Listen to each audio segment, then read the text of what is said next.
I remember the first few days, it's that belief that you do believe that you're peaking in some way. I don't know if you also had it, Oh, but sure. your brain tells you that somewhere you're peeking out of this mask. I remember my husband was the same. We did it with the mask and without the mask, with your eyes closed.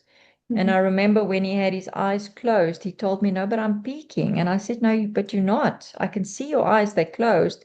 So I told Mhm. him to put his fingers on his eyelids like that, and push it Mhm. down so that he can feel they are Right. closed. And the moment he did that, he sort of got a fright and he opened his eyes and he said, "But I'm not wearing my glasses." I said, "No, I know you're not wearing your glasses." He said, "I can read perfectly, like crystal clear, and I'm not wearing my glasses."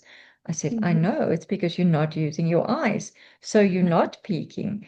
And that was the other thing that came up through all the training. How many people told me that when they do it with their mask on, they're reading crystal clear. If they take the mask off, they cannot read the same Right. book they just read because it's seeing with their eyes. So if you take all those things in consideration, there's no way in hell that you're peaking. Something else is happening. But unfortunately, I don't think we can explain it yet. Even with all the theory that I've got, I can't really tell you how. And hopefully one day someone can help us with that. But Mhm. medically spoken, I don't think we can explain it yet.